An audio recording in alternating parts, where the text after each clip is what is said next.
Go ahead, 17, this is Houston. Hello, Houston, this is 17. Roger, go ahead.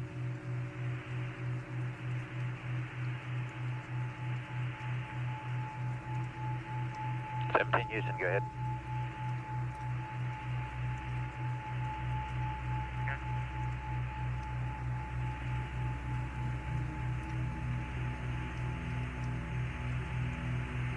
Hello, Houston, it's 17. Roger, 17, go ahead. Roger, 17, go ahead.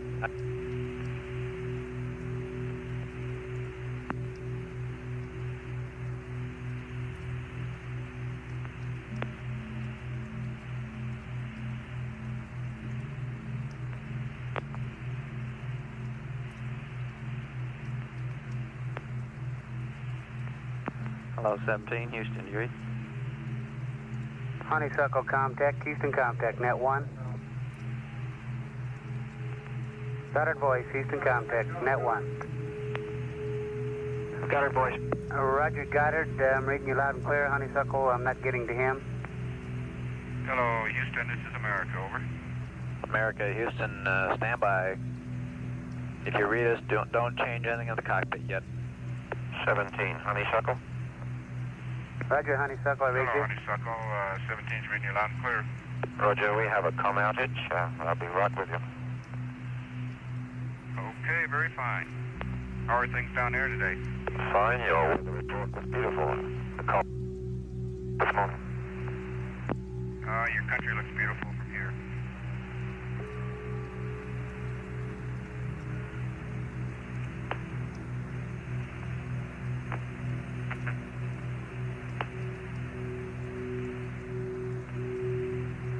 Okay, 17, Houston, how do you read now? We got you, Bob. Okay, that was our network problem, not your problem on board. Okay, thank you. I just figured out what happened to my PTC here. With this exercise, this jack is shaking all of America in all three axes here. Roger, you finally got to 115 on the heart rate. Yeah, my right needles are bouncing back and forth a half a degree. Roger. Gotta find something to pin it on.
Jack, surgeon over here says you got 120 on the heartbeat for a moment there. 122 right now.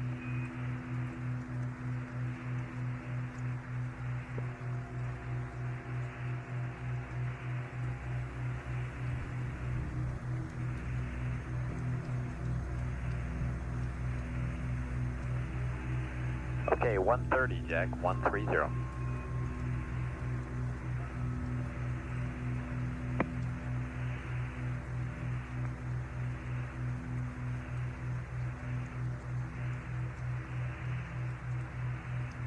140, Jack, 140.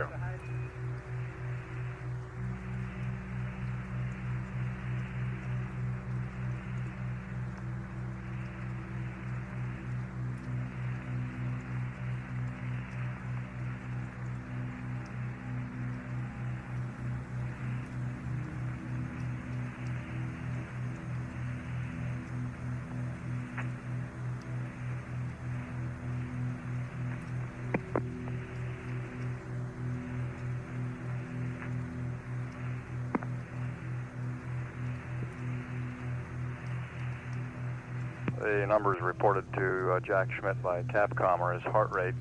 You heard him report a heart rate up to about 140 beats per minute, as Jack is apparently continuing to exercise vigorously with the onboard exerciser. This is aimed, among other things, at keeping the cardiovascular system, which tends to get lazy in zero gravity, in condition.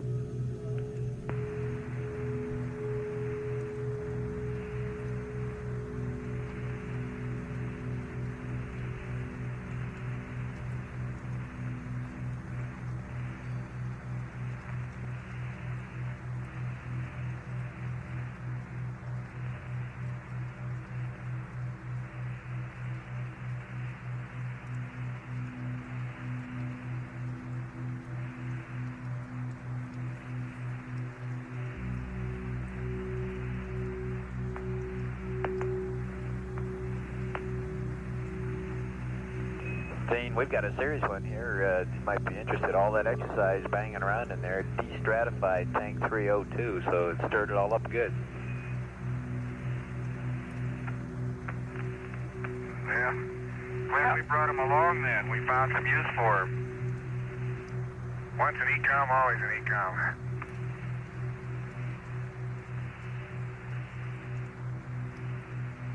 I have to create my own G in order to run in place. Roger.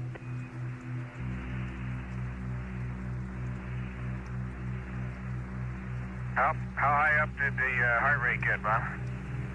We got you at 140, Jack. Were you running in place? Is that 140 was... Yeah, I was I'm underneath the right-hand couch, holding on to the main YY strut with my hands and running against the LEB. Roger, it worked real well, 140, and you were running in the mid-60s, so you picked up about almost 70 beats there, no problem. Surgeon is very happy. Well, I'm happy too. You know, it took a while to find a technique. I got up to 90 with just isometrics, pushing against the couch, and the running is obviously what it takes. Oh, Roger. But I don't, Bob, I really don't feel, I guess lost it.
Houston, 17, you still there?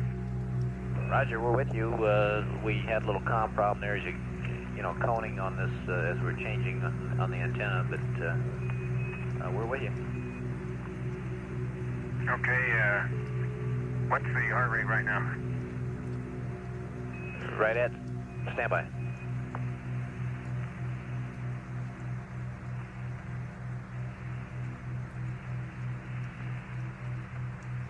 We had a data dropout, Jack, that's why I'm holding up. And it just came on, and we'll tell you in a second here. About 60, Jack, right about 60 even. Okay, that's where I was when I started, so that's, you certainly recover fast. I don't know whether that's faster than in 1G or not. Well, we're happy with it, or surgeon's happy with it, so it's good. Well, how does that compare, do you have any data how that compares with the recovery, say the 5-minute recovery time on the ergometer? We can look it up, Jack, if you're interested. We'd have to check your records. They don't have it right in front of us. Well, no big deal, I'm just curious. Roger.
Jack, just for your information, surgeons pulled out the recovery rate data, and it's the same with our data, which is a little rough here. It's the same for 0G as your 1G odometer data.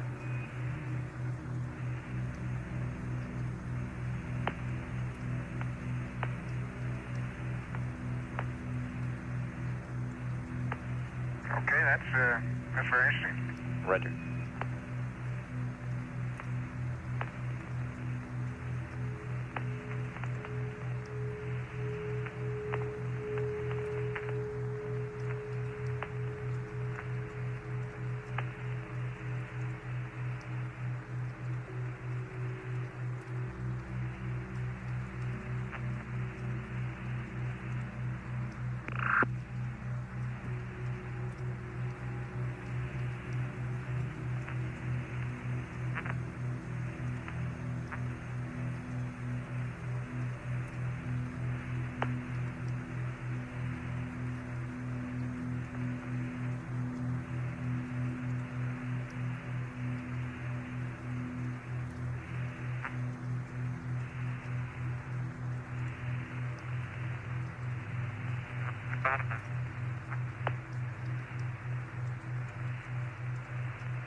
Bob, since we've got a few moments to talk, which I know we won't have later in the mission,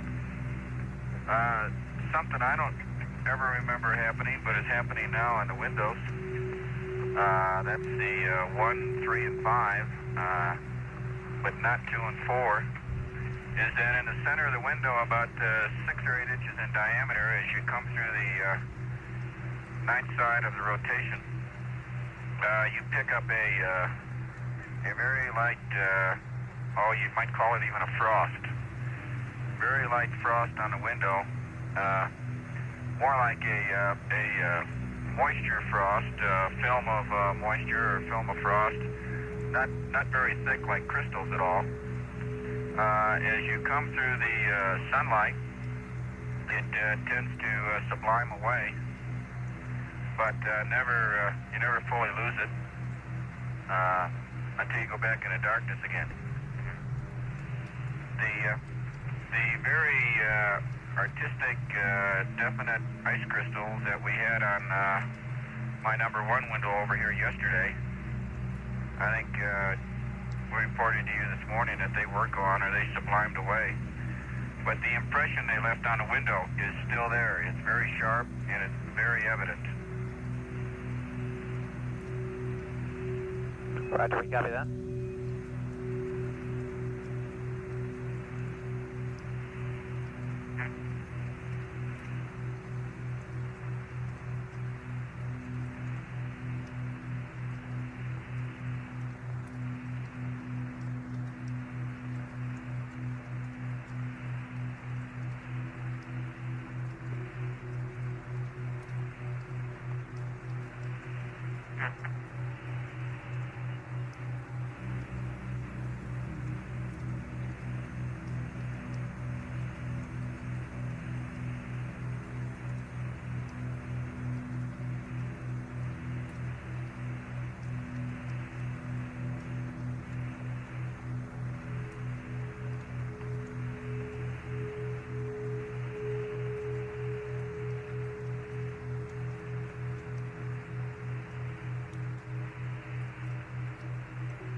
Bob, I don't know whether you were copying Honeysuckle's call to us while you had lost comm there for a while.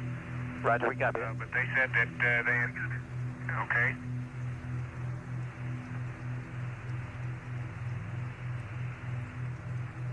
Kind of concurred with your weather report here, Jack. Yeah, lucky guess.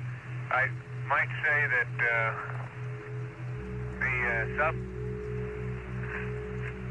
zero phase point that we're looking at is right at the northeast coast of Australia, and it's much brighter. It's a very bright point now. Well, it's hard to say how far across, but quite unlike what I mentioned being in the vicinity of the Samoan Islands earlier. And it's right at the shore, and it could be just that the shore area has somewhat choppier seas, so maybe the brightness of that point is a function of sea state, although I don't know exactly what type of seas it would take to brighten it up. I suspect choppy seas are better than long swells. Roger, Jack.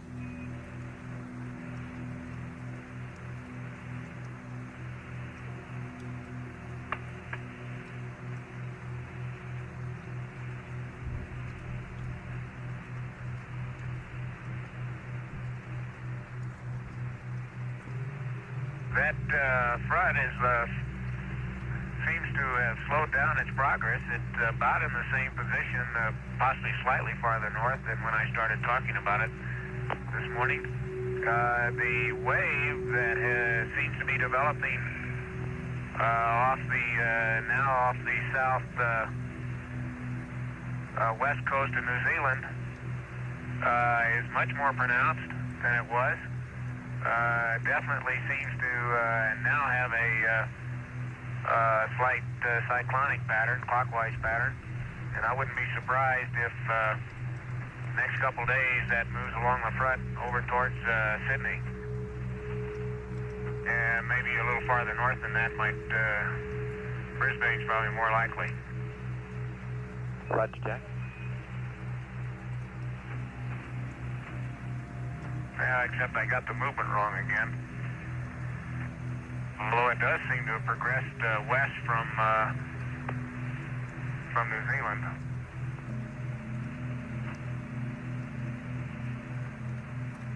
Roger.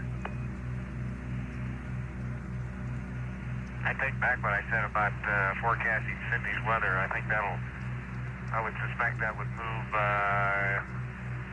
to the northeast. Like, now that I look, it seems like an earlier front, which is partly dissipated, had the same kind of motion, and now lies considerably north and east of the one I've been talking about. Roger.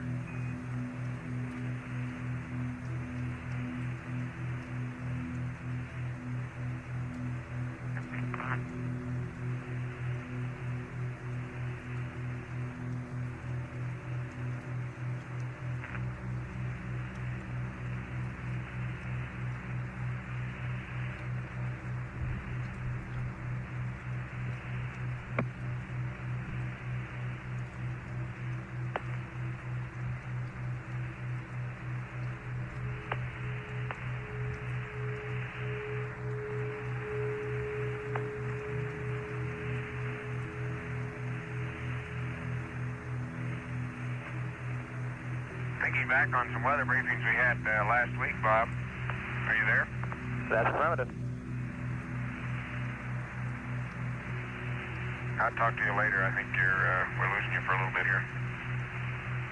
Okay, Jack, we're reading you loud and clear right now. Oh, you're going out a little bit now.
Back with us, Bob?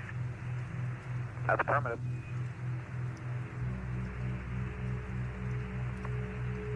Okay, I was going to try to recover there from that last few statements. As I recall, the weather briefings that we had at the Cape last week, that talking with Ken Nagler and Jim Nicholson down there, that the patterns we were seeing from the satellite pictures and their forecasts, or analysis anyway, charts in the New Zealand part of the Pacific, those waves formed along the front would move north and then curve east. And that appears to be the pattern that was visible in one of the older fronts. And I suspect if that pattern would hold with the wave that's developed right on the coast of New Zealand now, that it might move on up the western coast of New Zealand. We'll probably have a chance to watch that the next few days and see what happens to it. Roger, Jack.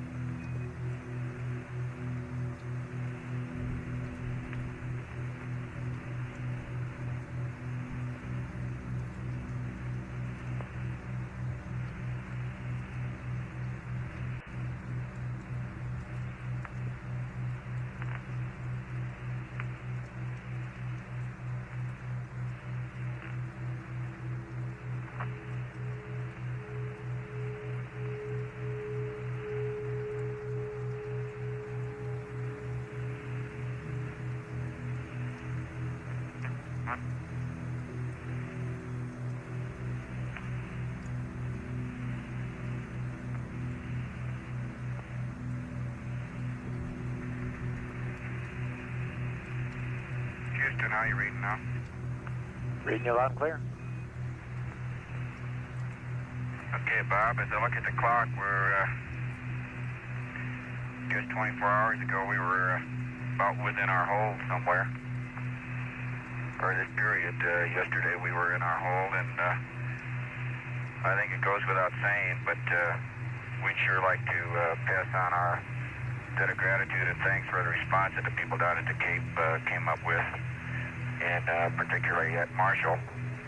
I think we all knew no one would be going anywhere unless everyone was satisfied that we were going all the way, and that's certainly the way we felt, but we do want to thank everybody who had a part in making that come true.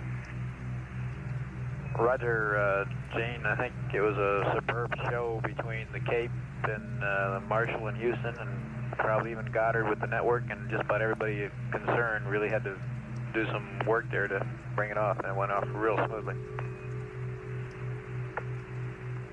You know, after flying with Stafford a couple times and having that happen a few times back, I thought maybe he was aboard. Okay.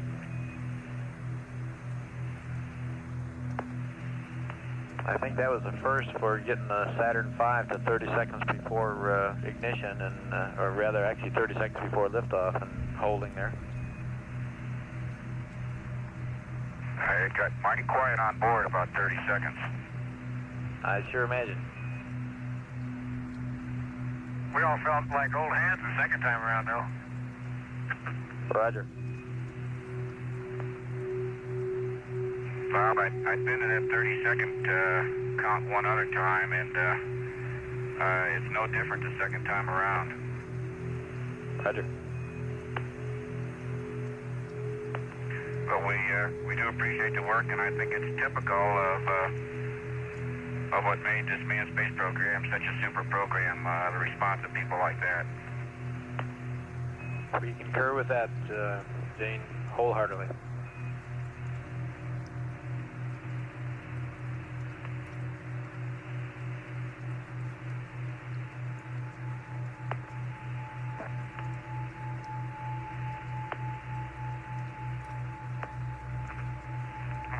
And with that in mind, tell everyone to stick around because there's a lot yet to be done.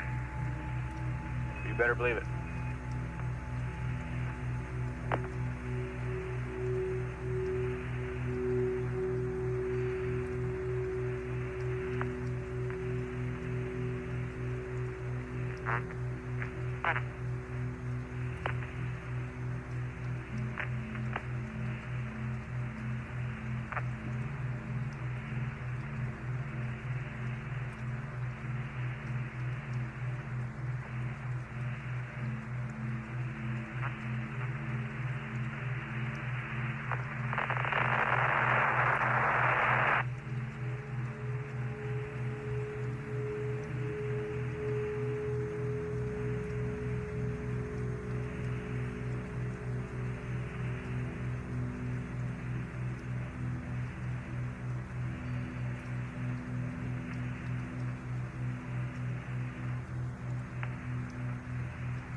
Yo, accumulator cycle again, I guess, gang. Roger, we're seeing it.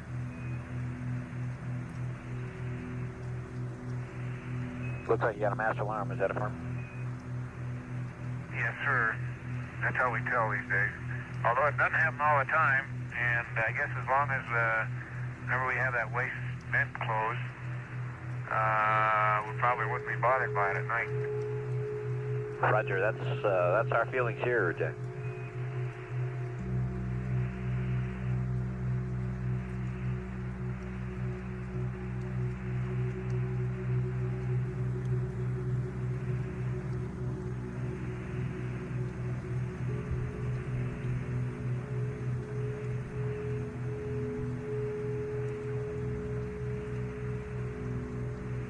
Say, Gene and Ron, I talked to your fowls on the phone here a little while ago, and they gave me a very interesting observation you might appreciate.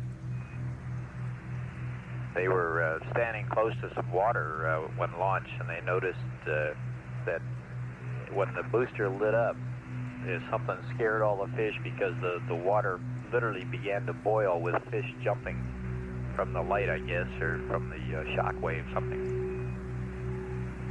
It was made a very distinct impression because that's the first thing both of them told me about. That's pretty neat. It's a neat way to go scare up the fish, I guess. Right.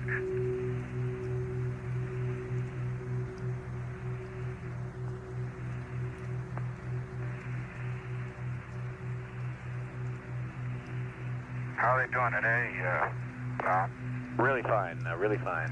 They're just, like I said, they're just really tickled pink. And Barbara said that she wants you to know she's going into quarantine till after the weekend here, till after the landing. And if she goes into quarantine, it'll be a space first. Roger.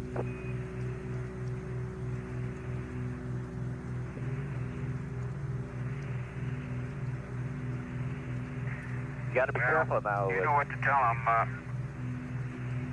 Go ahead, Bob. You got to be careful now. The hot boxes are open. The hotlines are open at the houses there, so everything you say is being listened to.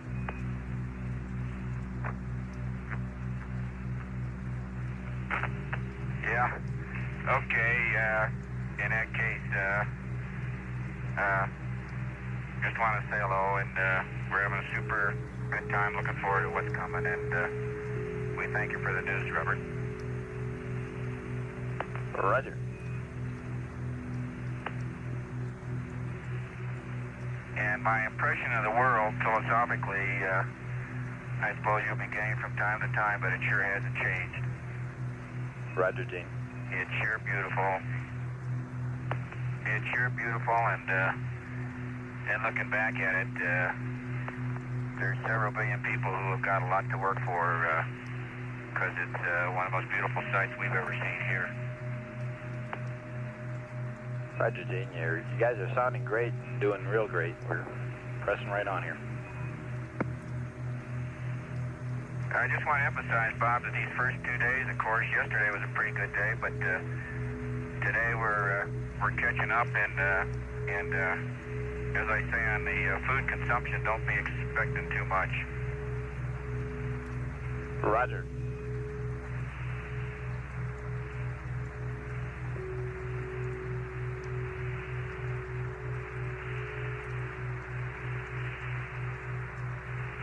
Acclimation and familiarity and stowage and preparation and enjoyment and relaxation are really the call of the day today, which is probably the most ideal day in a flight plan to put it, because it's probably the only one we'll have.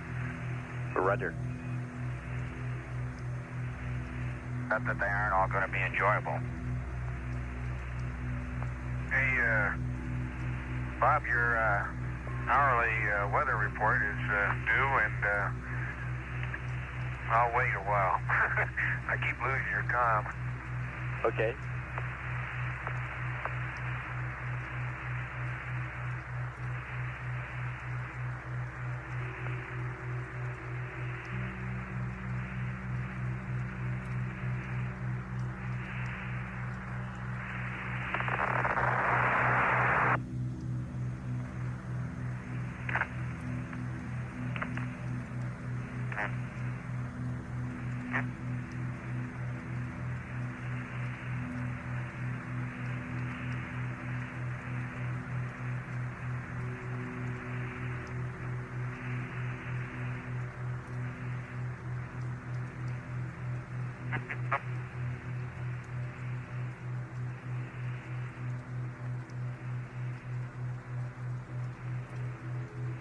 Bob, you there? Roger, Jack. We're standing by. Okay, I had a quick look and just bring you up to date. We're starting to be able to see the coast of Asia. Philippines are wide open today, and that tropical storm Teresa that I mentioned, I thought I could see. Indeed, I'm sure that's what that little concentrated mass of clouds was north of New Guinea. And I suspect, although I didn't get a good fix on it, that the folks at Guam may be in for some heavy weather.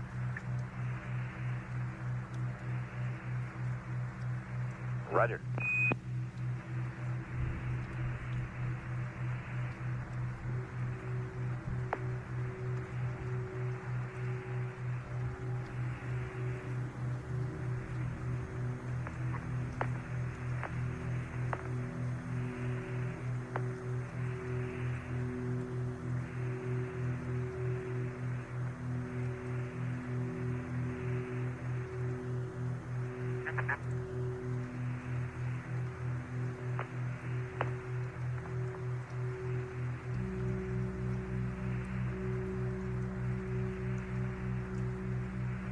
One, Bob, I got another pair of pictures, and that would be up to 134.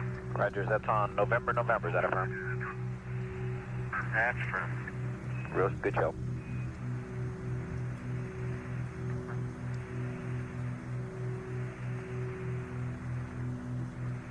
And that was taken last pass about 10 minutes ago, if you want to keep track of the TET. Roger, thanks, Jack. I'm doing that.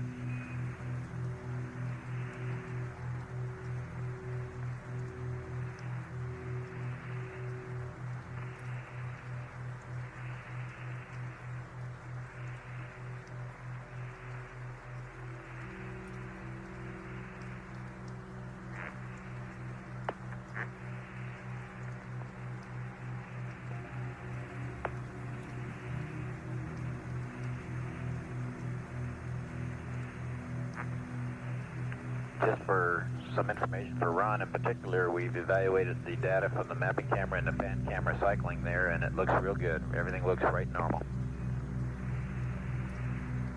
Hey, that's outstanding. Good deal.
Bob, how do you read 17?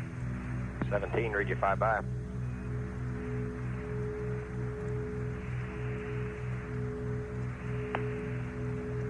That's the strangest sounding Bob I ever heard. He's taking a short break. Okay, good. Nice to talk with you. Hey, I don't know whether you were around, Gene, the other day when I was talking about the circulation patterns around Antarctica. We were looking then at the Indian Ocean, or actually South Atlantic and the Indian Ocean region. And you see the same pattern at about the same latitude, say 60 degrees south, where all the linear cloud patterns, which presumably reflect the various cold fronts, are arcuate with their convex sides, or more actually almost pointed sides, all lined up in a west to east direction around that latitude. It's quite a spectacular period circulation pattern. And the little wave that I mentioned on New Zealand seems to be beginning to form another arrow or another convex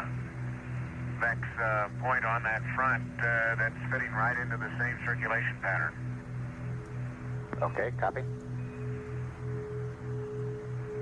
That would make 4 of those major convex fronts that I can see from this view crossing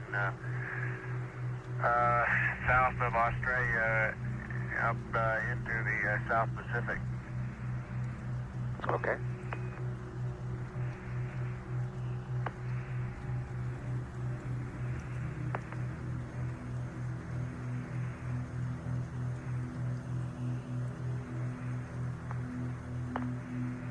On that tropical storm that was Teresa, I don't know whether they're still calling it now, I'm not sure. It may be a little south of Guam. Guam may not be in trouble with that one.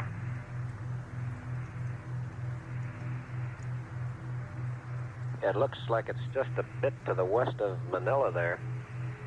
About 5 or 6 degrees, or more than that about.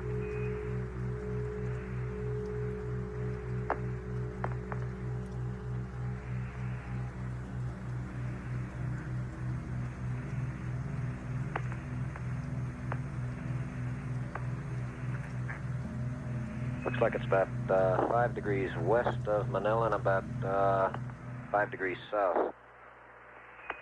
And it is still called Teresa.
Okay, Gene, if you're still there, I don't like to argue with you, but I think our analysis chart's a little more up to date. Okay. In the center, that area you just mentioned is very clear now, east of the Philippines. Did you say west or east of the Philippines? West of the Philippines.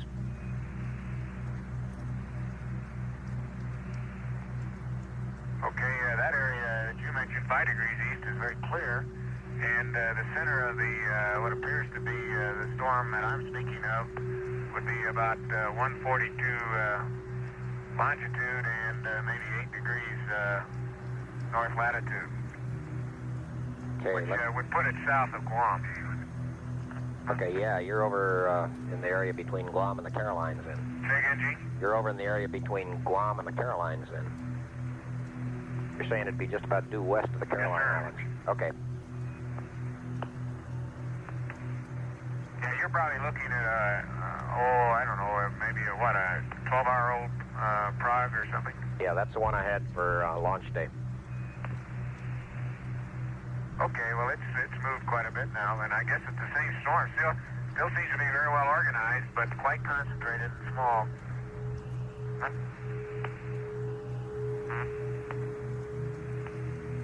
Okay, I'll get a new prog in and compare your estimate there. Yeah, I think that's pretty good. Those 142 and 8 degrees would be pretty good center of that storm. I've got some pretty good I can see Mindanao, and I can see the, let's see, just a second, what is that on Australia?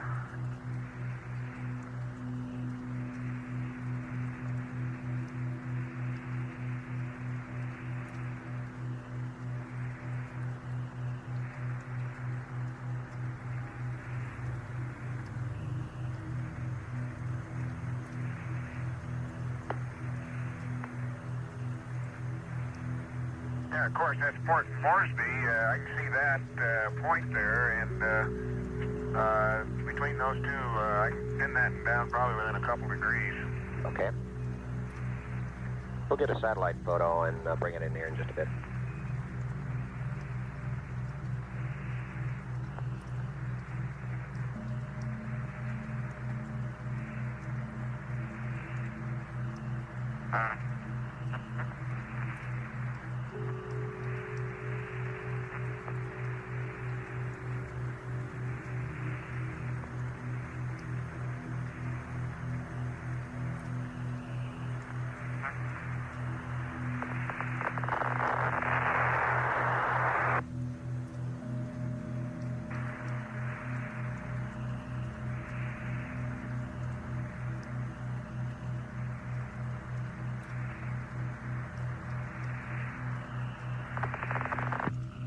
The conversation over the past few minutes has been between Flight Director Gene Kranz and Jack Schmidt.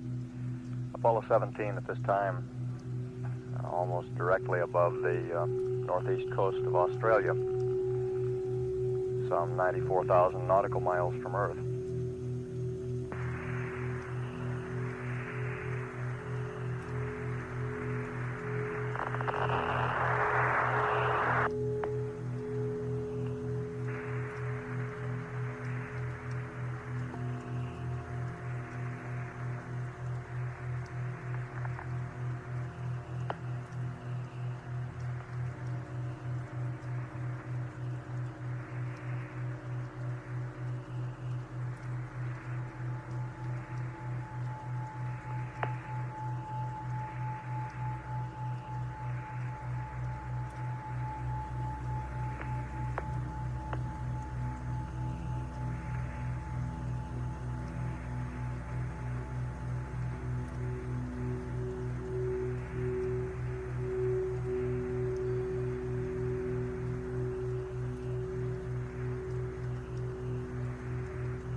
Houston, canister number 4 is in Bravo now.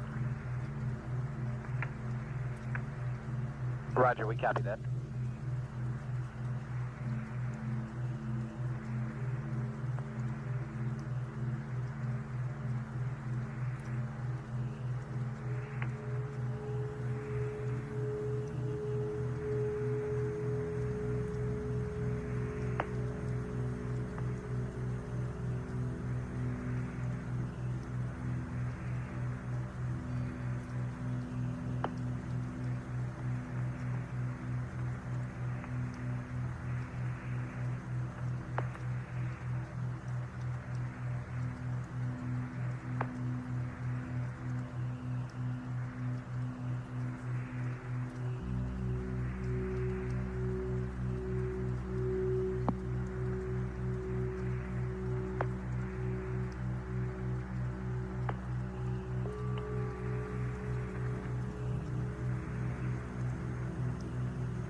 Go ahead, 17.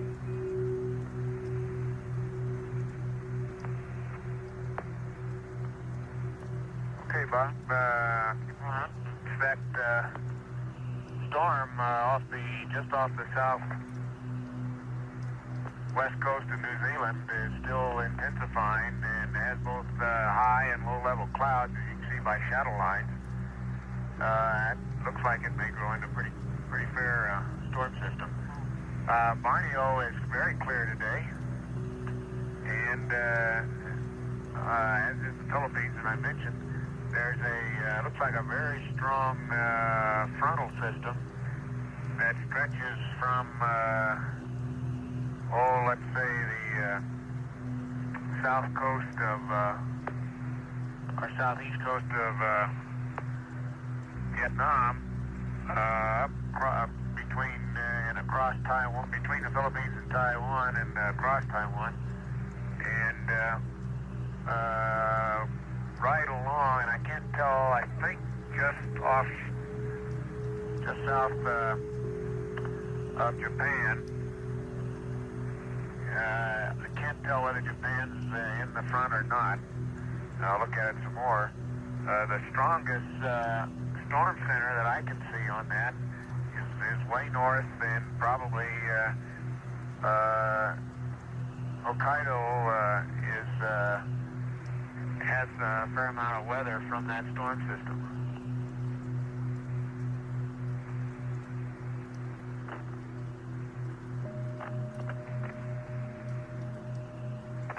There seems to be a tropical depression just north of Borneo. A very strong circulation system north of Borneo, and I guess just south of Vietnam. Roger. Probably southeast. I hadn't noticed it before, but it's extremely concentrated northern hemisphere cyclone pattern. I don't know whether that's on your prog or not. That's not what's left of Sally, is it? Stand by. Let me look at the prog over here, Jack. Okay, it doesn't show it on the old one. The new one's coming in here shortly, Jack.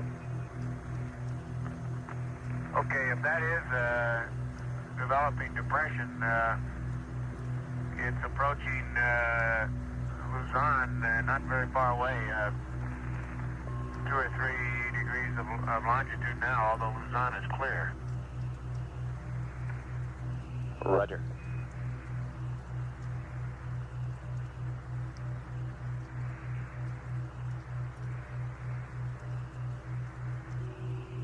I can see Korea quite well, Bob.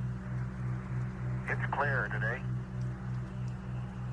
Yeah, we've got the front, the leading edge of the front on our prog was past Korea and on Japan, and you've got it moving quite a bit further east there. Well, I'm not absolutely sure. Master alarm on the accumulator. Roger, we copy. I can't make out Japan specifically yet, but it's clearly past Korea, and by inspection it looks like it would be also past Japan by now, the trailing edge of the front. However, the circulation center on farther northeast may be affecting Hokkaido, as I said. Roger, we like I said, the front on the old prog for yesterday showed that front on the other side of Japan, so it moved across pretty well.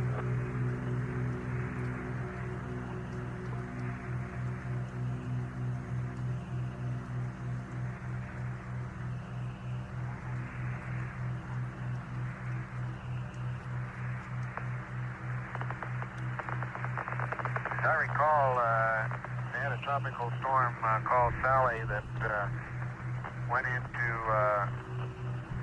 a few days ago, and so I suspect this new one that I think I see between Borneo and Vietnam may be something else. A new depression, or I may be fooled by it.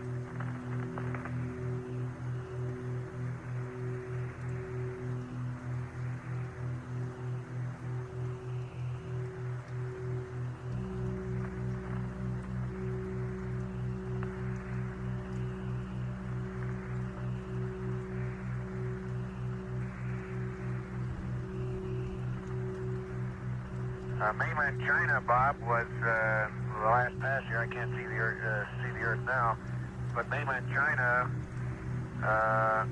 looked like it was clear as far as I could see. There might be another front quite a ways inland, but that gets right at the limb, and I can't tell. But Korea, Yellow Sea, and the regions of China south of there, Shanghai, Nanking, and those places are look as if they're quite clear today. I'll check that again next time around. Roger.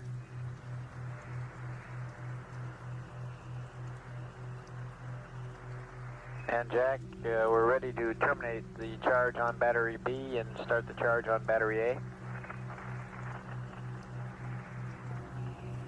Okay, that should work.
Houston, for your information, system test 7A is about 0.6.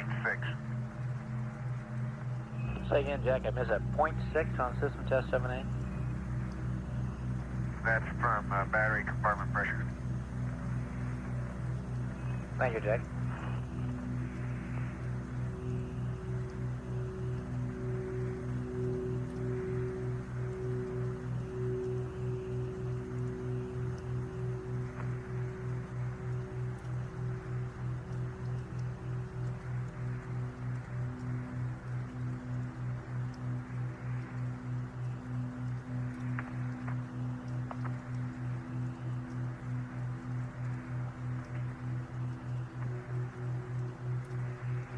Okay, Bob, battery A is being charged now.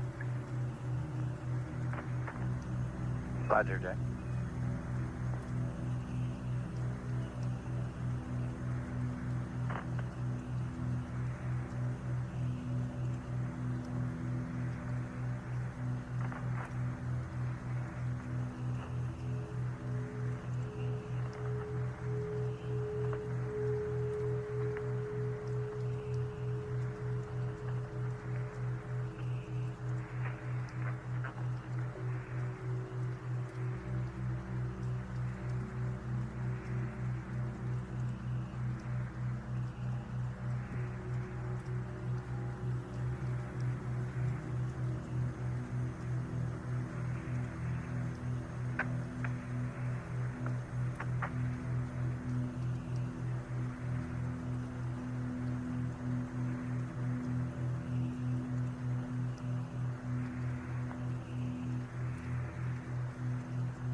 Bob, you got any of the limmies in there today?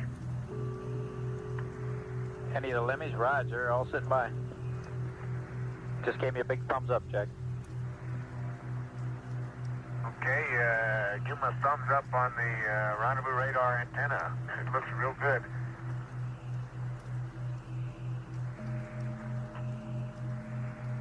Roger. I'm nose to nose with it practically here at about 2 feet, and it's extremely clean. And see absolutely no sign of anything abnormal with it. Roger.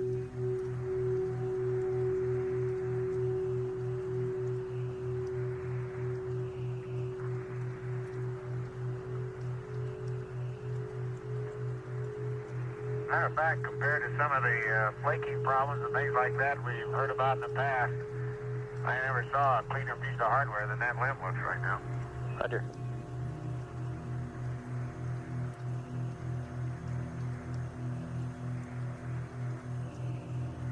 Appropriately, finally, we're starting to use it during the Christmas season. It sure looks like a Christmas package with all the orange tape on it. Roger.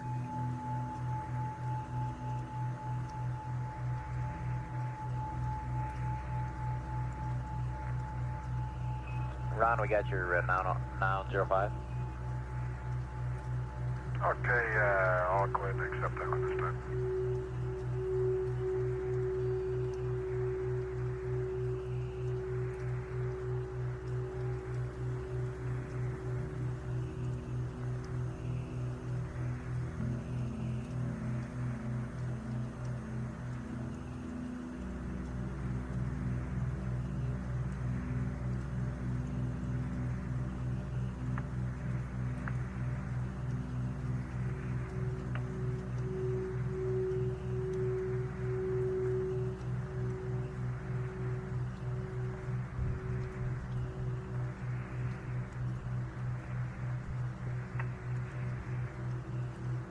We got the 93s, Ron, and you can torque.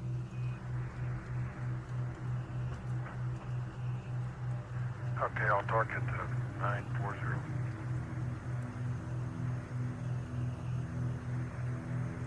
Okay, we got it.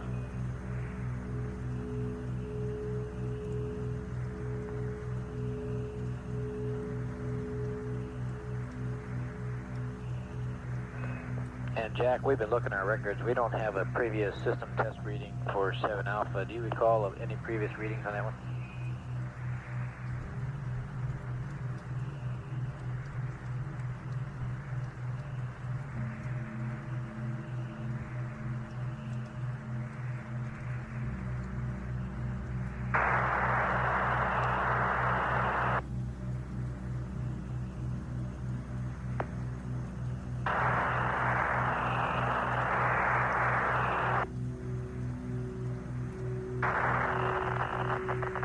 Yeah, that looks like another accumulator cycle. Got a master one.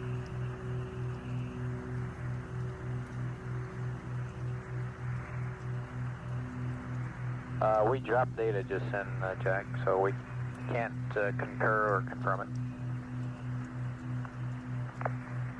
Yeah, it's exactly the right time. Right?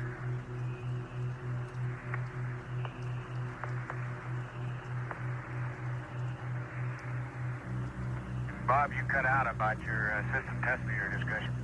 Roger, Jack. Do you have any previous 7 Alpha readings? We don't have any in our log here, and we're just wondering what the past readings on that was. No, I think that's the first one that we would have been called to make after a battery charge, right? That's firm, Jack.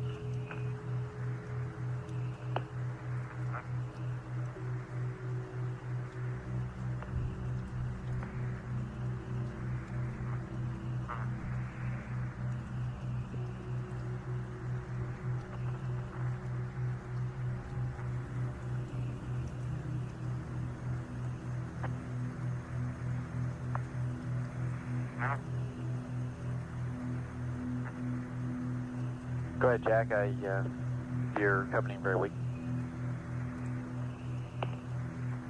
Well, I didn't intend to be transmitting. We were just discussing the battery vent and things.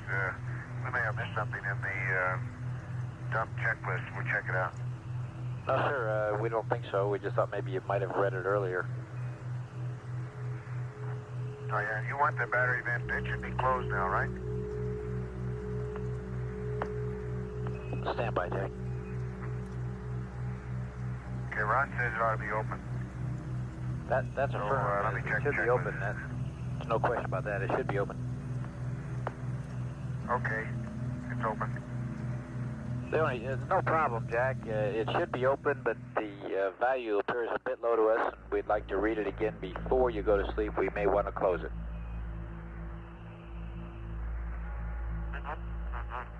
And a nominal reading would be 1.7 on that. Okay, we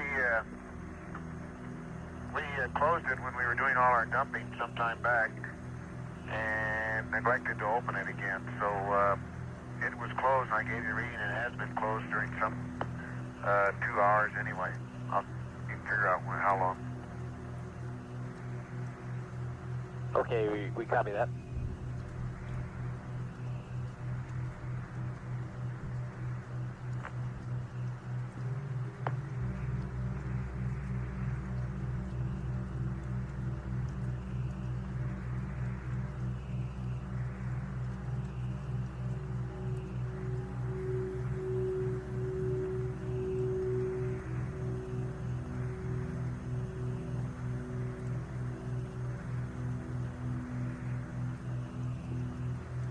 Jack, would you mind opening the vent and watching the system meter concurrently with it?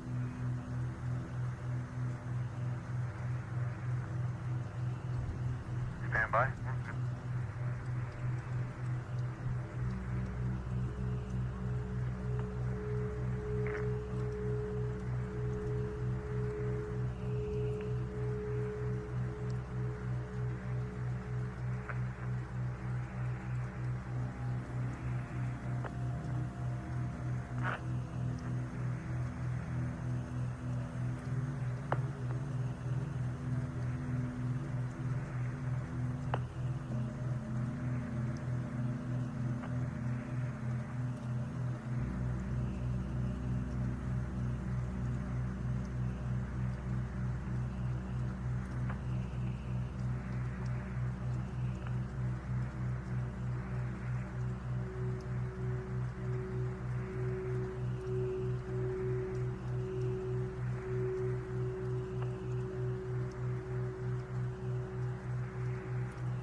Well, it's closed now, and it's still reading 0.6. You want us to open it again? Right, open the vent and... I mean, it's open now. I'm sorry, Bob. It is now open and reading 0.6. It read 0.6 when it was closed. Okay, just leave it open now. Okay. And we will want to still check it prior to your sleep period. Okay.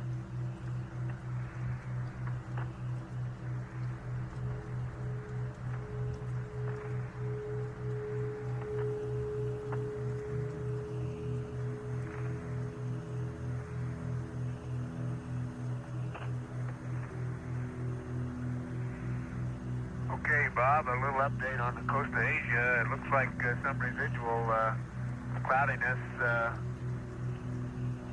would be affecting the Busan region of Korea. And also, that's residual after the frontal passage. And it looks like maybe Shanghai, after all, may have some storms associated with it, but it's really hard to pick out exactly the exact coastline of Asia. But there are some clouds in the Yellow Sea behind the front. Look like they might be possibly some high cirrus as well. Jack, do you still see that storm that you said was sitting between Guam and...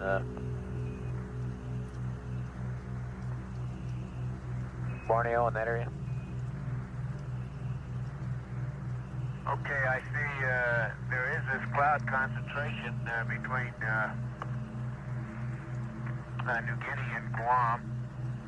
The more I look at it, the less well-developed it appears to me compared to some of the other circulation patterns.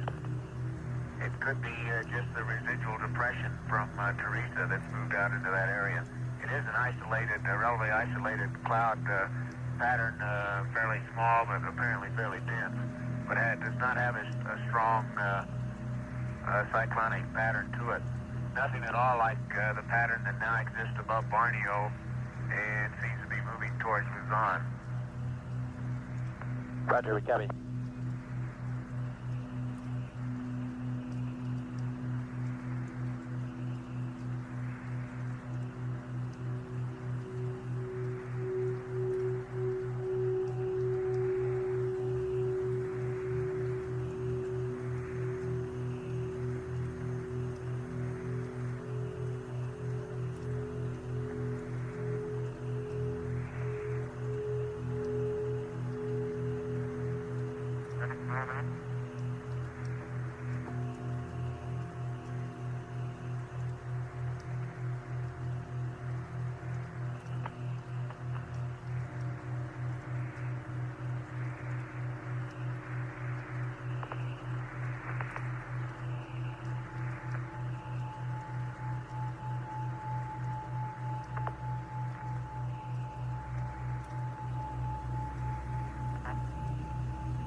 Houston, we're moving into pieces of the pre-sleep checklist.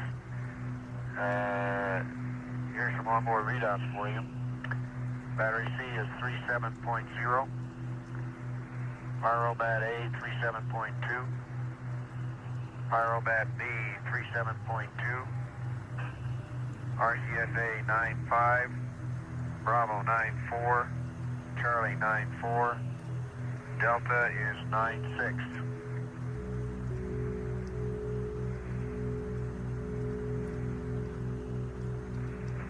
Roger, we copy that. And if you started, we don't want you to reinitialize the PTC until about 2400 on the timeline. Okay. We're just getting a little ahead. We took us longer last night on the pre-sleep than we expected. We're trying to work it out again. Yeah, we don't want to. We want to terminate the waste stowage vent at that time because we think that that vent is what's contributing to our PTC coning. Okay, we're not really ready to go to sleep yet, but we're just moving ahead. Roger.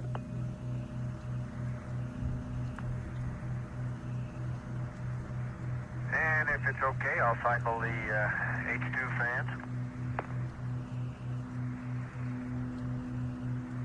Roger, we're standing by.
The fans are off.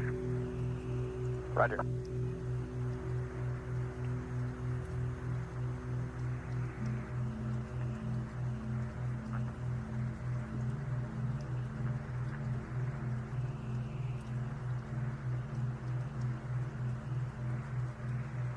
This is Apollo Control at 23 hours 25 minutes. The crew has completed realigning the inertial measurement platform, a platform used as a stable reference. The spacecraft guidance control system uses it as a reference in determining its own attitude. They've also been charging the two entry batteries that are used during peak electrical loads of liftoff, and then are recharged during the translunar coast when the fuel cells are producing a surplus of electrical energy. They've recharged one of those two batteries and are in the process of recharging the second one at this time.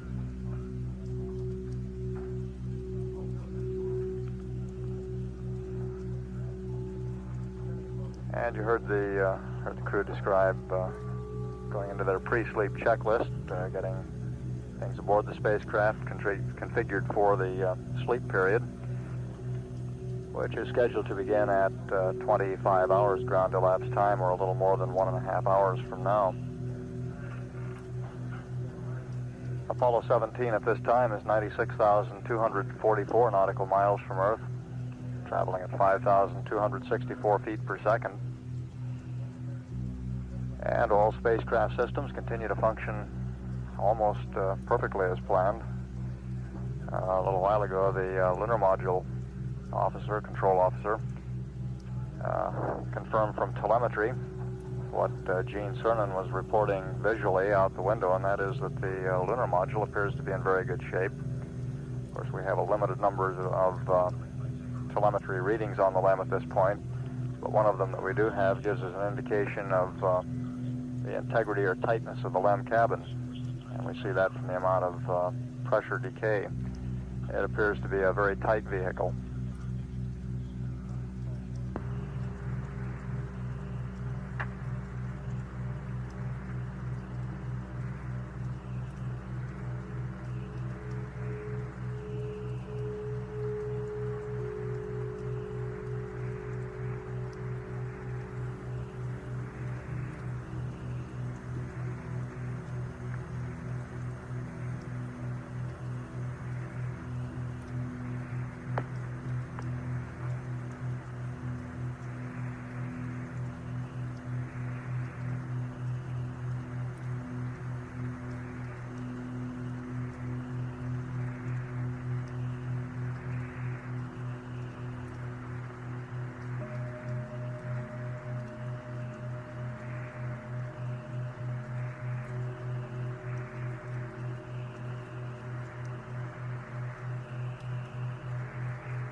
Hey Jack, we got a request in here from our Araya friends. Go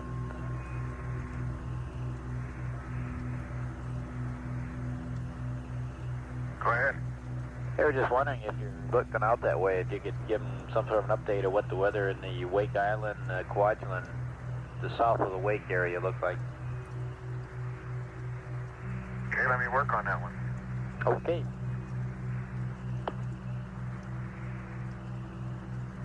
You're going to earn your American Meteorological Society badge here pretty quick.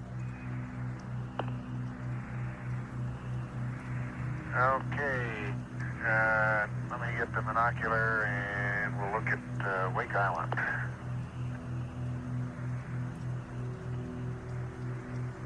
I miss having all those nice latitude and longitude lines on the globe. Yes, sir.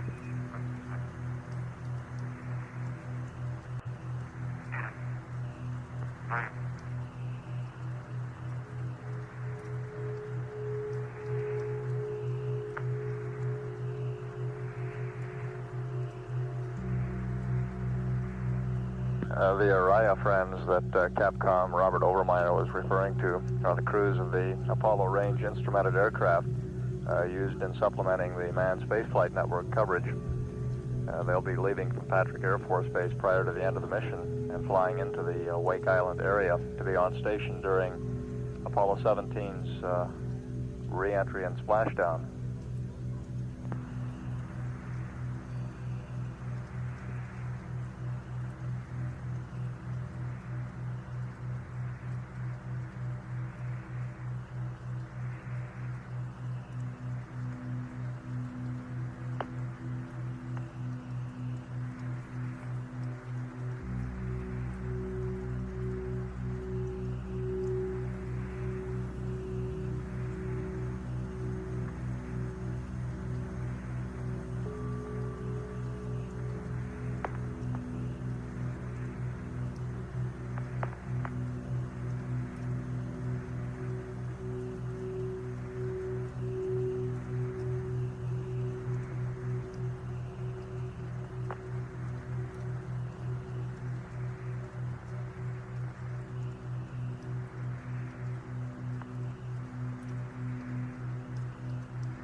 Okay, Bob, I'll probably have to work on this one a little more.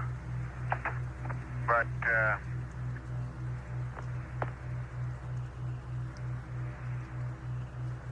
it looks like around Wake, or in the vicinity of the Kwajaleins and north to Wake, about all you have is a lot of cloudiness, although, and in a generally, or a wide part of that Pacific, and I'm talking about 15 or 20 degrees of longitude and latitude, there's a roughly clockwise circulation pattern, but the clouds do not look very dense or concentrated in any one area. And it leading off to the south east from that general cloud mass, their cyclonic or anticyclonic cloud mass is one of the old fronts, or at least one of the old linear cloud patterns that extends down into the South Pacific.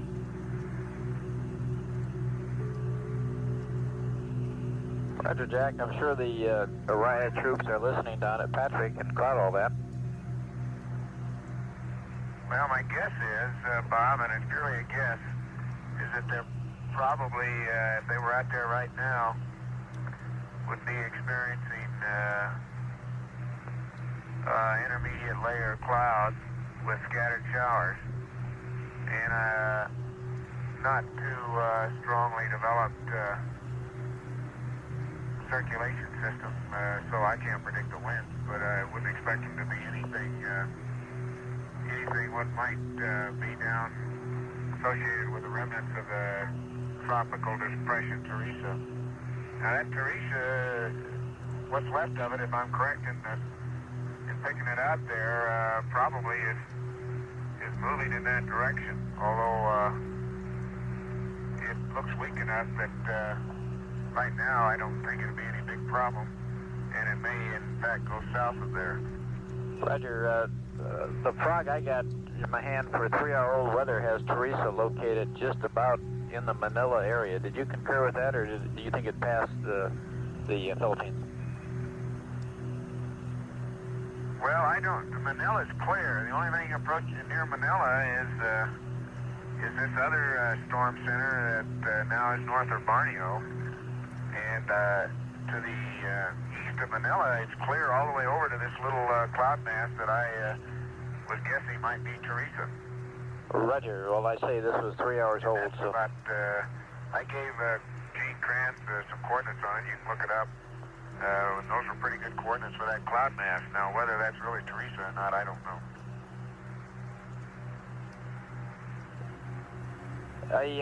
We got one thing. For the last couple hours here, we've been getting high bitrate data through our new facility, a new facility at Tidbin Villa. Tidbin Villa is through a 210 dish, and they're covering the first... Between Wake and the Kwajalein, Marshall Islands, in that area, it doesn't look like a very concentrated weather pattern, although it looks like you'll have ceilings in that region, and they're overcast ceilings rather than broken, except around the fringes of it. Roger. We'll keep an eye on it, of course.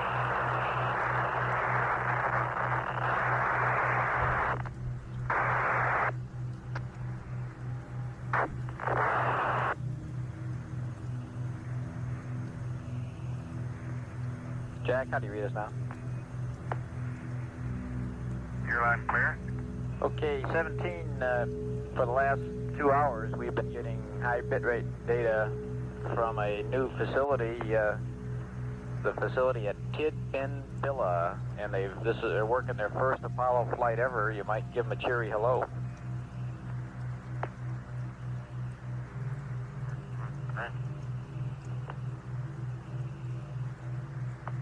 Tidbin Villa, is that correct? That's affirmative. Very close to the honeysuckle site. That? Very close to honeysuckle. Well, how you doing, Mike?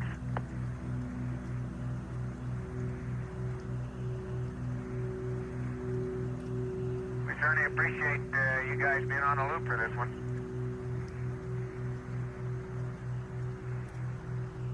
All right. Bye.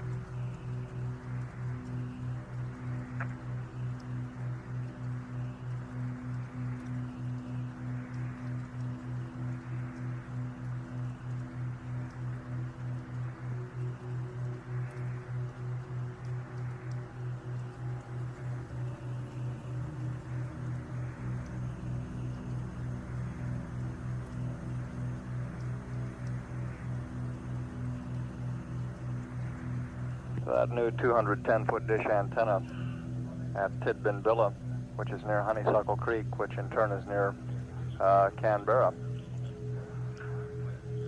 now online and accounting for our excellent signal strength from the spacecraft. Apollo 17 at this time is 96,958 nautical miles from Earth. The speed is 5,233 feet per second.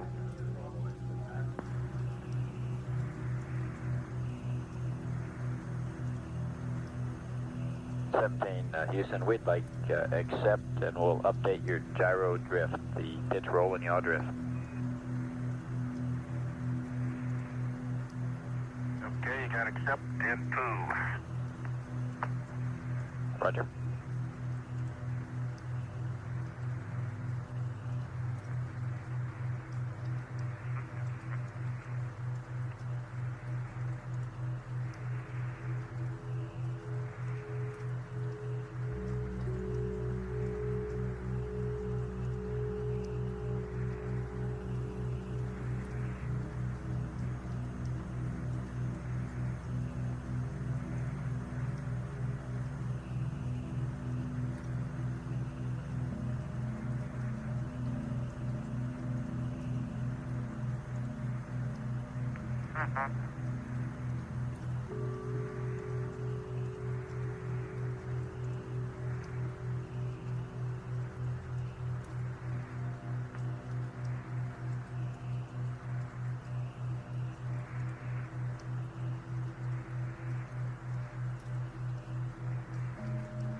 17 Houston, the computer is yours, and you can go back to attitude and reinitialize PTC whenever you want to. Go ahead, Bob. The computer's yours, Gene. Go ahead, and you Murray. can go to attitude and reinitialize PTC whenever you want to. Okay, did you mean to leave the computer with verb 21 down on 1 up? Roger, that's your computer with that as you get it. Okay, that's right, that's 1462. Okay.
Houston.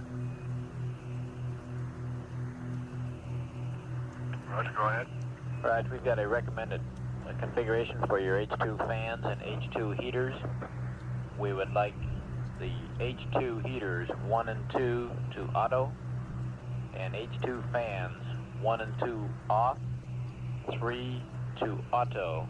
Your O2 heaters look good.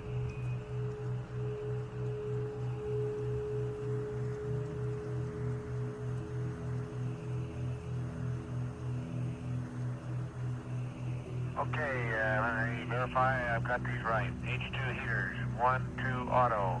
O2 heaters, 1 off, 2 off, 3 auto. H2 fans.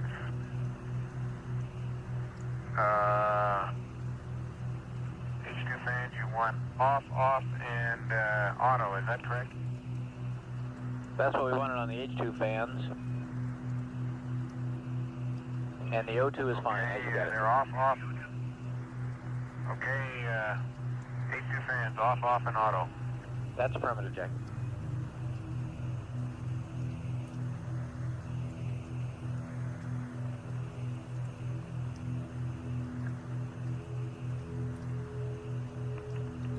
Okay, Bob, I just cleaned the SID circuit return valve screen here. It was probably as expected, a little crud on it. A few things have collected, but really not too bad. Roger, Gene.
Bob, a little more about Wake and the Marshalls and Budgeling. That large pattern of what appear to be broken to overcast clouds and a clockwise circulation pattern crosses the equator region now that I'm trying to project that through. Roger, Jack. Uh-huh.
Houston.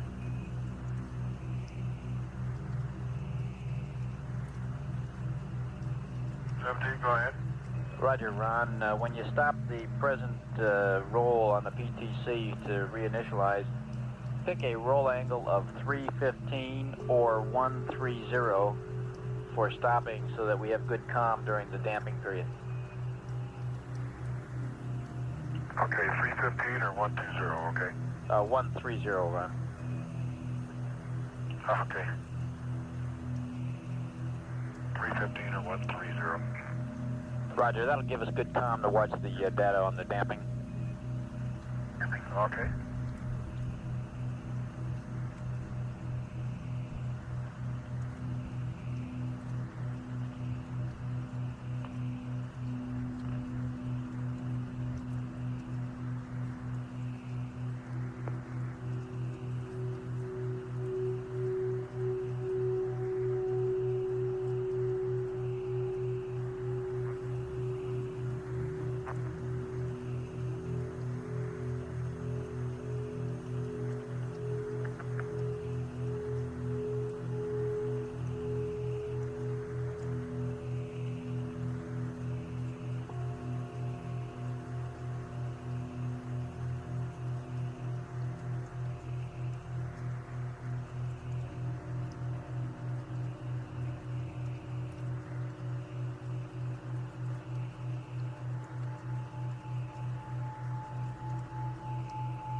This is Apollo Control now 24 hours after liftoff. And Apollo 17, 97,917 nautical miles from Earth.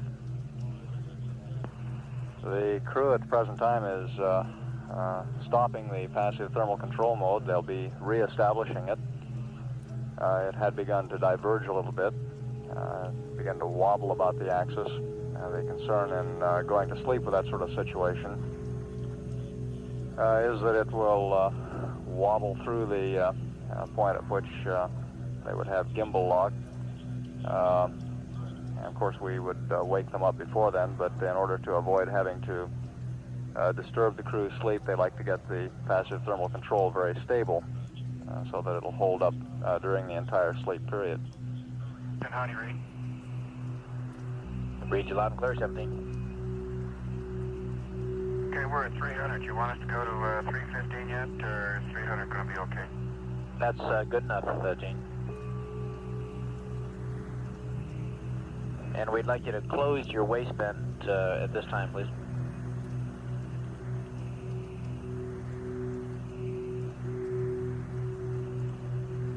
Okay.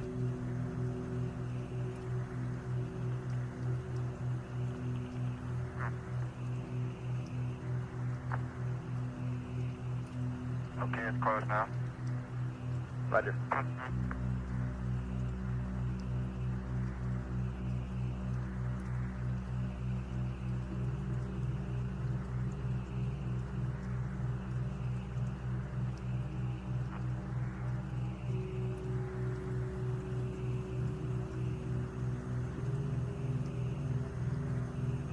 17 Houston, we've got the same recommendation. We recommend Alpha and Bravo for damping, Bravo and Delta for spin up, over.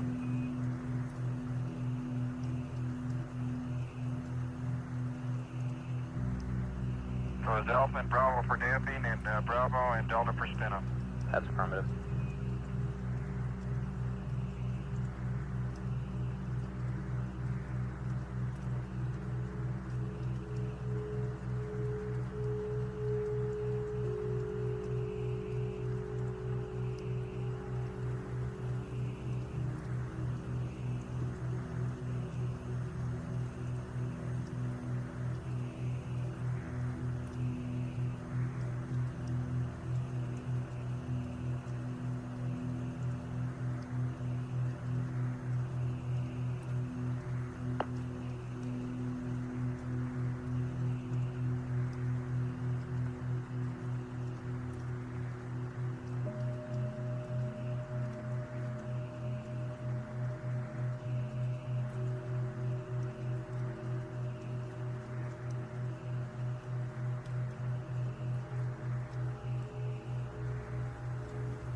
Seventeen Houston.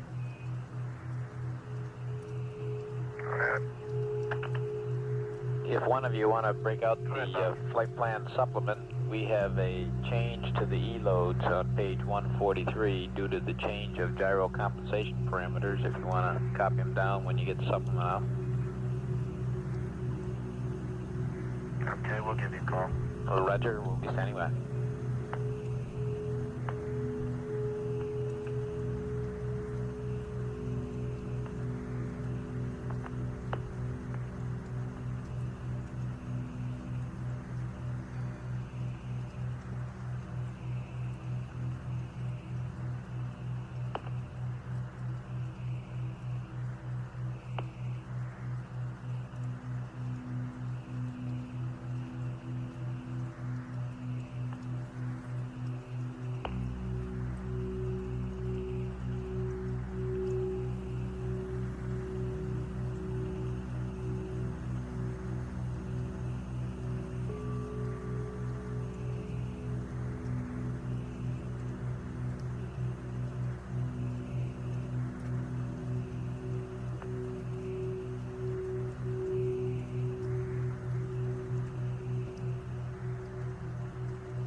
Bob, we're in our damping cycle now. Roger, we're watching it, Gene.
This is Apollo Control. We're in the midst of turning over the shift now to Mission Control, to the team of Flight Director Pete Frank.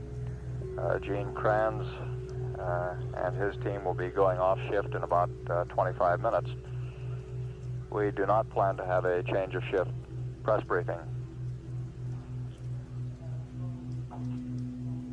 The crew aboard Apollo 17 scheduled to begin an 8-hour sleep period in a little less than 1 hour at a ground elapsed time of 25 hours.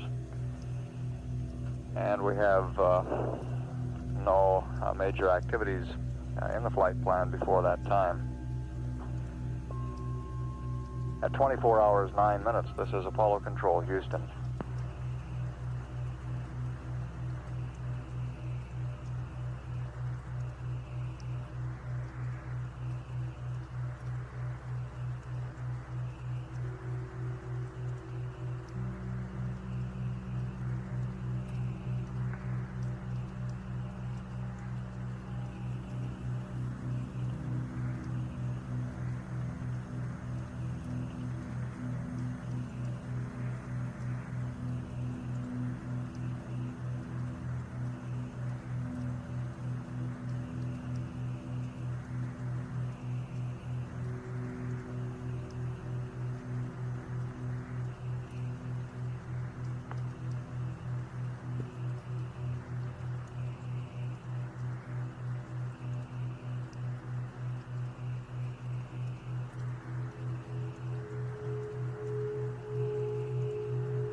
Bob, I just hit the control stick. It's locked again in roll. It may have bumped it a little bit. Roger, Gene, we got it.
okay, we close the waste storage vent now.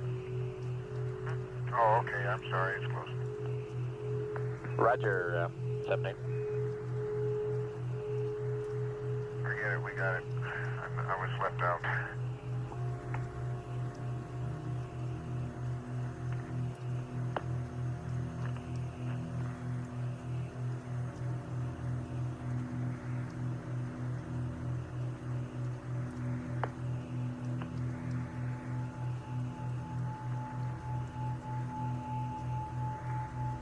Okay, Bob, on the film status, we're still where we were, November 134. And I'll probably take 2 more pictures before I go to sleep. Roger, we copy.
And 17, if one of you are down in the LEB, could you give us a readout on system test 7 Alpha? Stand by. Okay.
Houston, 17, 7 Alpha is 0.6. Roger, 7 Alpha equals 0.6.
Okay, Houston 17, are we configured properly now for comm?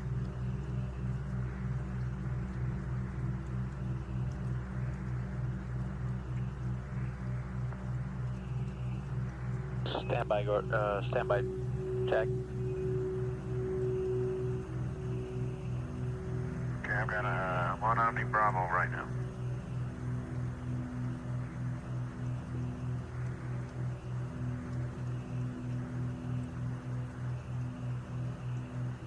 We're in good shape on the comm, and we'll be controlling the Omnis.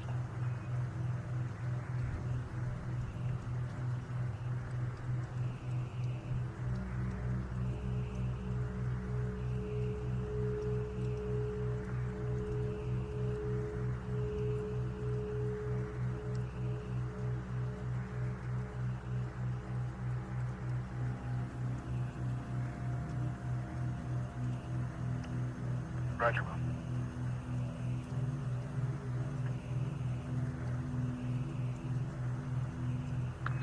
The rates look great. We're ready to initialize PTC.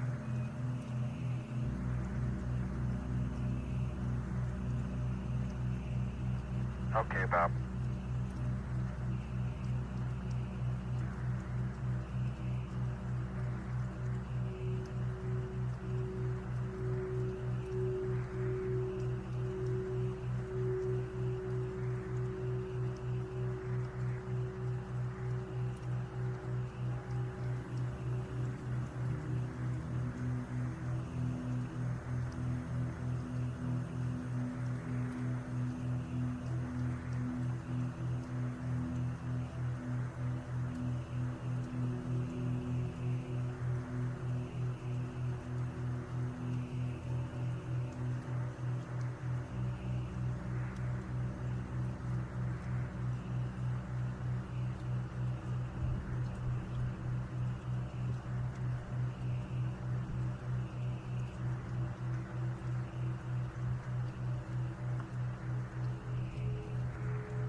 Okay, Bob.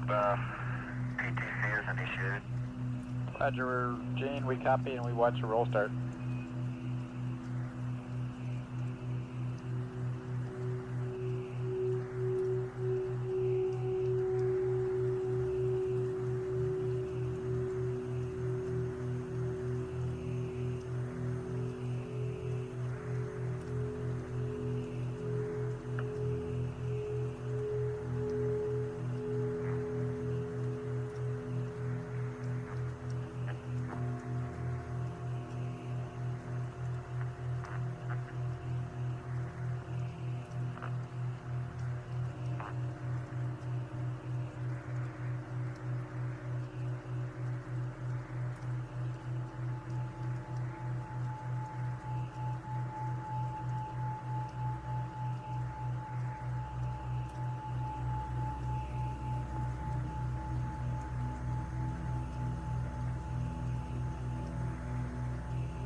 Hello, Houston. I think we got everything done on the checklist. The chlorine has been, water's been chlorinated. We're in PTC, and I think Jack picked up everything else. How's it look to you? Roger, Jane. Let us make a check through the room here, and just a reminder that I've got that addition on the E-loads for the flight plan supplement.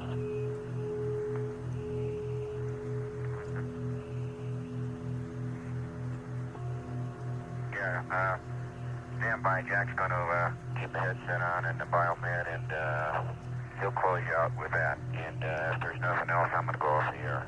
Roger, Jane. Okay, say goodnight to my friends back there. We certainly will. Hey, just so that we know, it is about midnight, right? It's about 7 minutes after midnight, Jane. Okay, just didn't want to make sure it wasn't noon. Roger. Good night there, Robert. Good night, Jane.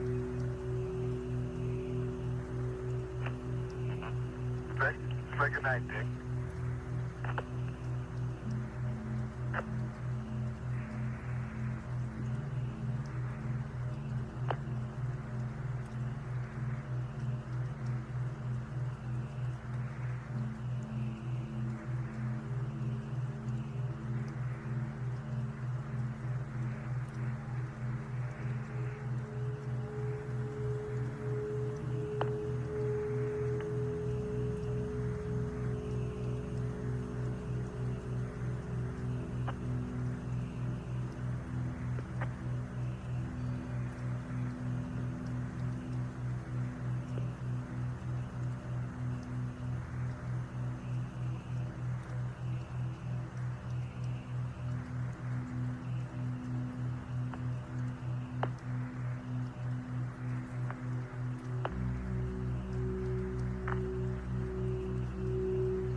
This is Apollo Control at 24 hours 36 minutes. As Gene Cernan says goodnight, Apollo 17 is 99,714 nautical miles from Earth. Velocity 5,114 feet per second. The lunar module pilot Jack Schmidt will be wearing the communications headset and the biomedical harness for the sleep period tonight.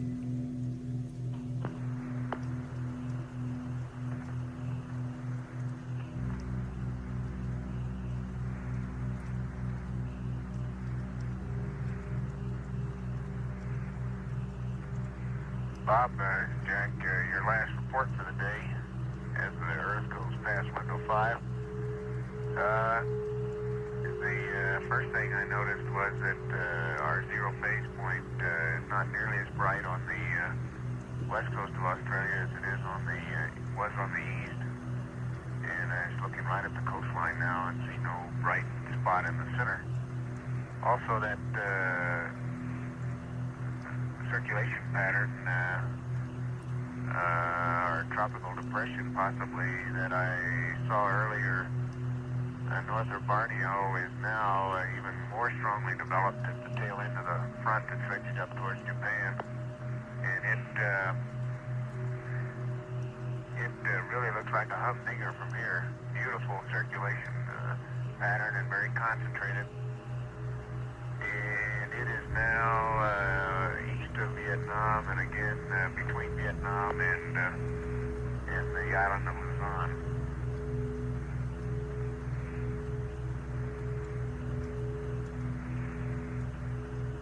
Roger, we copy. And I'd be very curious to know tomorrow morning if you people are carrying that one on their prog, or on their analysis chart.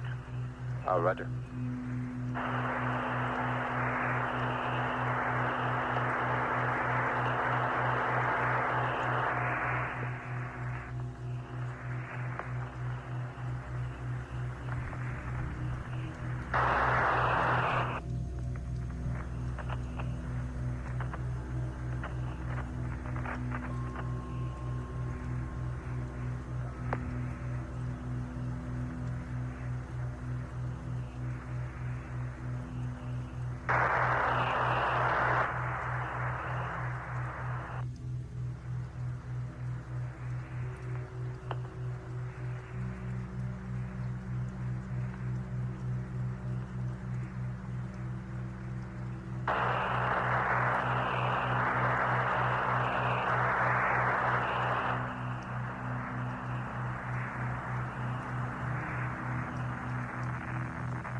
Bob, you want me to erase something on page 1-43 and insert something else?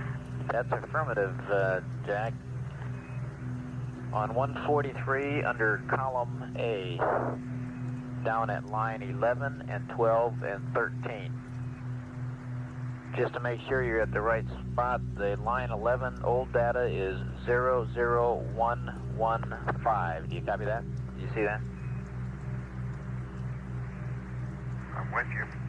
Okay, change that line to 00377.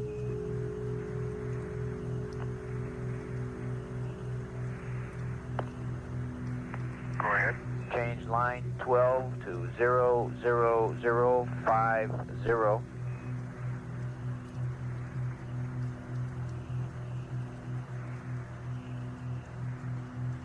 Go ahead. And line 13, 00523. Over.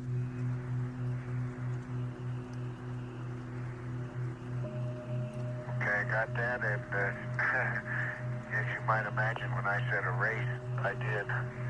And do you have the 04 and the 05 again, please?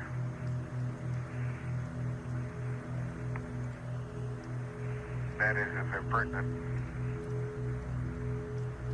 Stand by, So Jack. I'm lost myself here a second. you gave me an update on 30704 and 31005, and I just erased it. Okay, the 04 under column B is 34761, and the 05 line under column B is 15403. Over.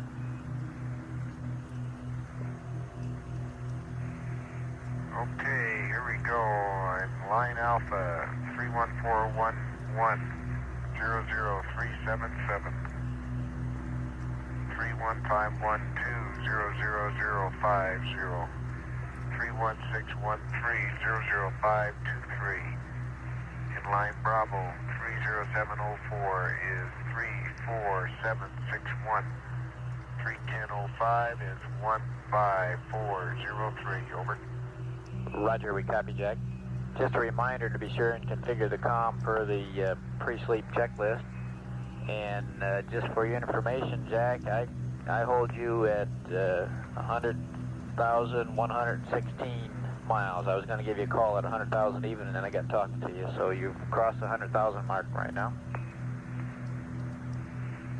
Tomorrow, you're probably not going to give us our weather report. You'll be too far out, but we'll probably be starting to hear from the moon, huh? Well, we're not going to see much of the moon, you know. It's going to be pretty dark, so I'll have to keep looking at the Earth. Roger. Pretty good, pretty interesting place. Very interesting place. I'm real sure. And I guess maybe 100,000 miles. My goodness gracious. That's impressive. Yes, sir. You're slowing down all the way, Jack.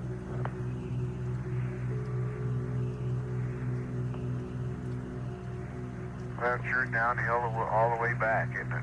That's for sure.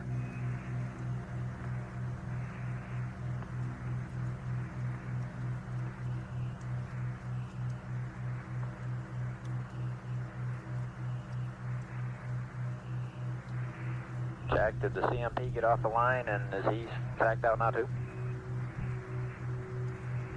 Yeah, I lost both those guys.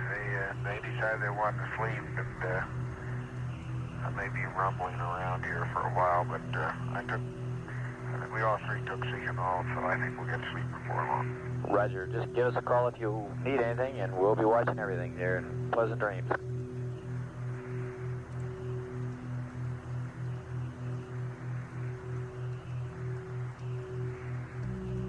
Now, you don't really mean that, do you? Well, I can't come up and tuck you in, so hope you have a good sleep. You need lots of rest up there, gang.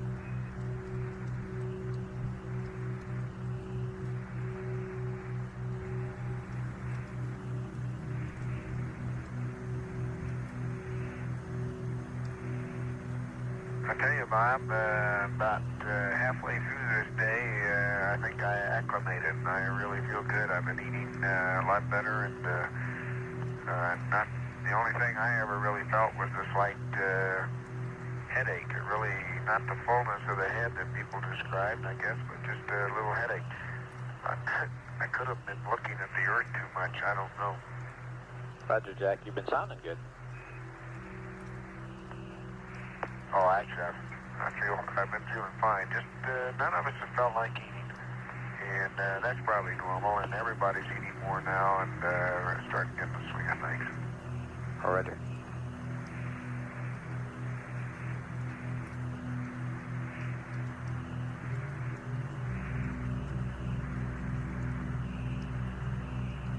Jack, just a reminder on that comm for the pre-sleep checklist. It's important to us because we can get high bit rate data more.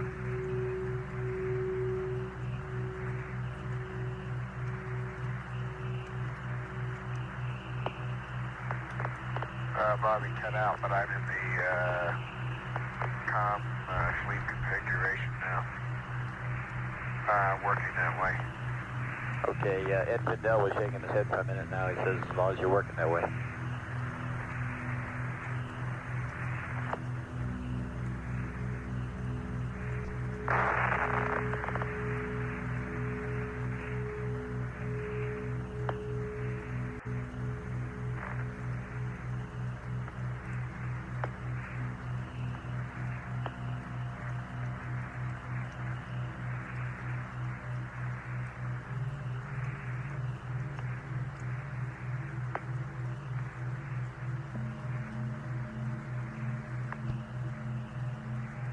Bob, you're still cut out. Try it again. No problem, Jack. Just a reminder on the comm, that's all.